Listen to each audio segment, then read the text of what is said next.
ساری سیرت میں سے 3 چیزیں میں نے نکالی ہیں، عروج و زوال کے 3 اسباب ہیں۔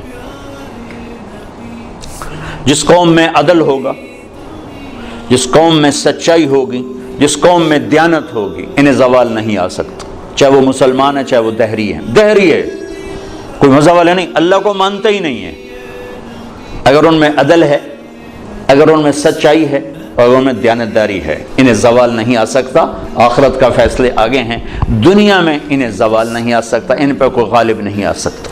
جس قوم میں ظلم ہوگا، جس قوم میں جھوٹ ہوگا، جس قوم میں بددیانتی اور دھوکہ ہوگا، انہیں کبھی عزت مل نہیں سکتی، چاہے ساری قوم مسجد میں تہجد میں حاضر ہو اور بیت اللہ حاجیوں اور عمرے والوں سے بھرا پڑا ہو، اعتکاف کرنے والوں سے مسجدیں تنگ پڑ جائیں، لیکن اگر جھوٹ ہے، ظلم ہے اور دھوکہ ہے، عزت کا خواب بھی نہ دیکھیں، ذلت اور پستی مقدر ہو جائے گی۔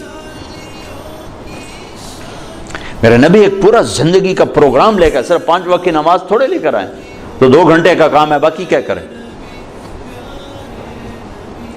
اللہ تعالیٰ کہ میں اپنے حبیب کو الیوم اکملت لکم دینکم واتممت علیکم نعمتی ورضیت لکم الاسلام دینا، ایک مکمل پیکج دے کر بھیجا کہ میرے حبیب یہ زندگی ہے، جہاں لوگوں کو بتائیں نہیں پتہ ہی کوئی، جس کا ایک سرا اللہ سے ملتا ہے جس کو عبادت کہتے ہیں، دوسرا سرا انسانوں سے ملتا ہے جس کو اخلاق کہتے ہیں۔ انہی 2 کی دعوت دیتے دیتے آپ دنیا سے چلے گئے۔ السلام ما ملکت ایمانکم، اے میری امت، ایک نماز نہ چھوڑنا، ایک ماتحتوں پہ رحم کرنا، اپنے ماتحتوں پر رحم کرنا، اپنے غلام، نوکر، ملازم، کمزور پہ رحم کرنا۔ سارا میرے نبی کا دین 2 چیزوں میں آتا ہے، ایک اللہ کا حق ہے جس میں عبادات ہیں، مختصر سا وہ چیپٹر ہے، 5 نمازیں ہیں اور 1 مہینے کے روزے ہیں، اور اس کے بعد حج اور زکوٰۃ مالداروں پر ہے، غریبوں پر ہے ہی کوئی نہیں۔ پھر حج بھی صرف صحت مند مالدار پر ہے، جو جانے کے قابل نہیں، اس سے بھی اللہ معاف فرماتا ہے۔ لیکن باقی 24 گھنٹے کی زندگی میں میرا نبی ایک پورا دستور لے کر آیا ہے۔